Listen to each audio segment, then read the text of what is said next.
C'est la première fois qu'il y a une guerre où il n'y a pas de gentils. C'est la première fois qu'il y a une guerre avec que des gens qu'on n'aime pas. Je veux dire des gouvernements qu'on n'aime pas. Le gouvernement de l'Iran ne nous suscite aucune sympathie. Pour ma part, je le combats depuis la première heure. J'ai l'âge pour ça. Quand meurt son dirigeant Ali Khamenei, je suis obligé de dire que je n'éprouve pas de tristesse parce que je pense aux milliers de victimes qu'il a fait, à la lutte implacable qu'il a menée contre le peuple iranien. Et je ne peux pas éprouver de sympathie pour le gouvernement ni pour les actions de M. Netanyahou, qui est le chef d'État génocidaire. Et je ne peux pas éprouver de sympathie pour M. Trump. Mais qu'est-ce que ces gens ont en commun? Nous sommes en train de basculer dans la période d'affrontement des suprémacismes. On a connu une ère de montée des suprémacismes dans le passé.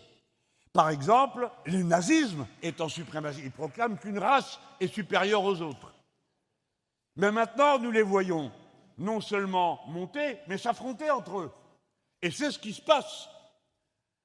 Le suprémacisme nord-américain, qui est le cœur de tous les suprémacismes, fait monter les autres et ils s'affrontent avec ses concurrents qui, eux aussi, sont des suprémacistes.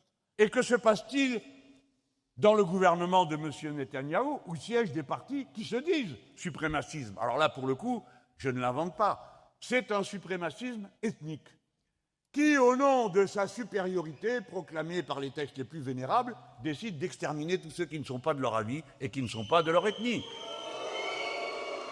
Et de même, Ali Khamenei et ses complices proclamaient une forme de supériorité à l'intérieur de l'islam et sur le Moyen-Orient.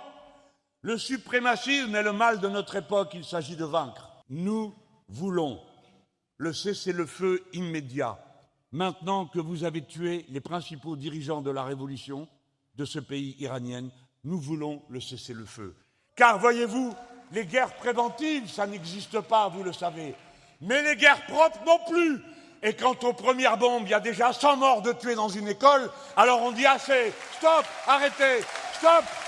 Tout à l'heure, nous avons dit au collectif Roja qui réunissait Place de la République notre adhésion à ces slogans. Contre la guerre, pour femmes, vie, liberté, ni chat, ni mollah.